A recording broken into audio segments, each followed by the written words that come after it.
Artist है। बहुत बहुत धन्यवाद। लेकिन आज बड़ी ही अच्छा लगा था कि पहले का डुएट होता, धीरे धीरे माहौल गरम है, बड़ी सुंदर सुंदर गाना सुनने को मिले। और डुएट हमने के एल्बमों करे रेंज अच्छा बा, आइटम सॉन्ग जरूर गवाई हम कैमरा के सामने बोलत नहीं। एगो लगन में जोन गाना बा हाई रेंज के गाना। अच्छा एगो बात हम कह देते भैया, कैलेंडर भैया, एगो बात आज मंच के माध्यम से देखी, हमार जो सोच बना ये तो माहौल बा के आदमी गावत दीपक जी, हमार सोच बहुत दूसर वाला बा। अगर हमरा के हमारे अपने घर में खुद का स्टूडियो है, मैं चाहूँ तो रोज नया नया चीज रिकॉर्ड कर सकती हूँ आपके आशीर्वाद से, पब्लिक के आशीर्वाद से। लेकिन हमार सोच बा शारदा सिन्हा जी वाली, भरत शर्मा जी वाली, वो सब हमार सोच बा। तो तनी मनी जब माहौल बने लगे तनी मनी गा देला।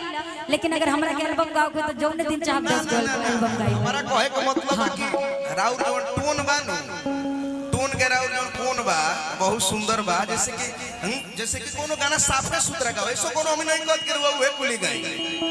लेकिन एगो बात जानी, जौन बाउर बा उ लगाउर बा, जौन बाउर बा उ लगाउर बा, जौन अनफिट बा उ हिट बा, जौन हिट बा तो मार्केट में चीत बतिया सही बा। लेकिन एगो बात हम कहब रउआ से जी, बोली कि रहे हाई जितना हमार पुरान गार्जियन लोग बैठल बा, इनका आज भी गायकी में देखल जाओ तो आज जब गावल जाला कौन सा भैया बोली मत आज मुंह खोली पिया सिवान से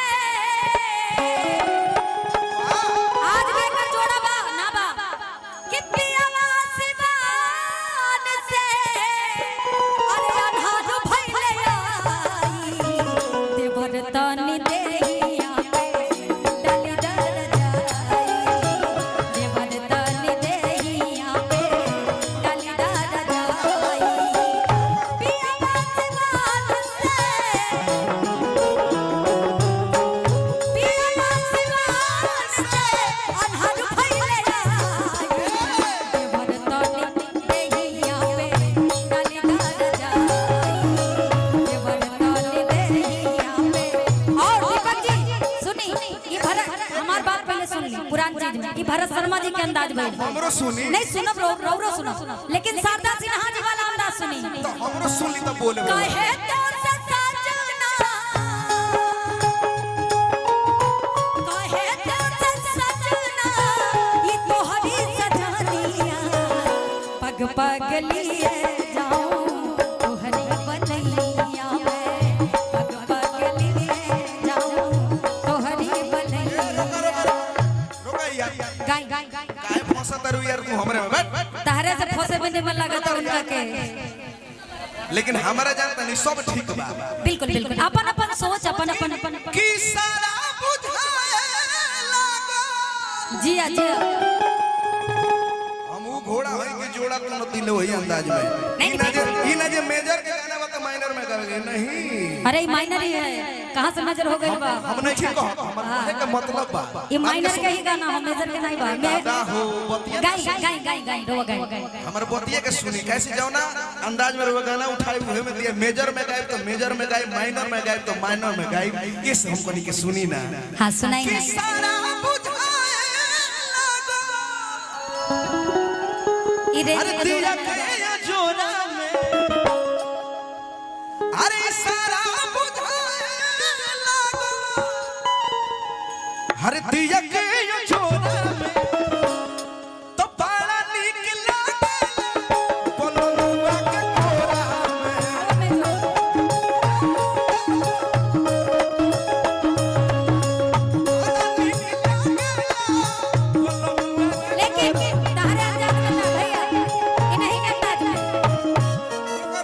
हो सैया लइका सुती जला ओडा में ओनिया सुता ओनिया ये महाराज एने खाली गाय की एने गाय की कुछ हो सैया लइका सुती जला ओडा में दिया के अजोड़ा में हो सैया लइका सुती जला ओडा में दिया के अजोड़ा में क्या बतलाए जान जा हम तुमसे दूर रह गए।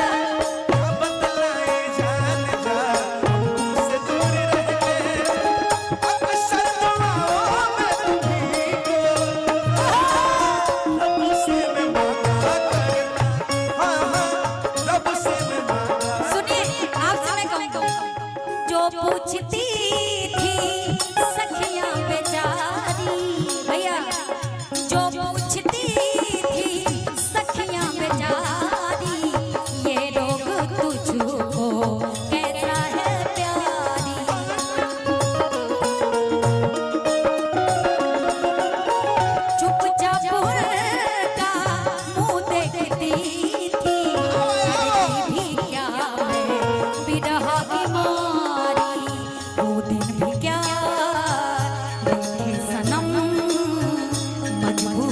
चाचा लाचार तुम ना पूछो कि क्या करते भैया ना पूछो कि क्या करते क्या करते थे तुमको ही मांगा करते हो तुमको ही मांगा करते थे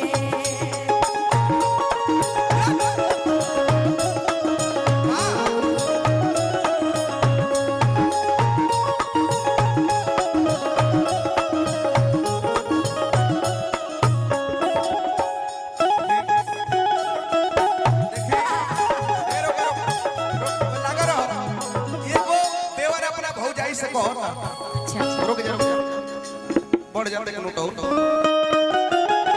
देखिए एगो देवर अपना भौजाई से कहता का बढ़िया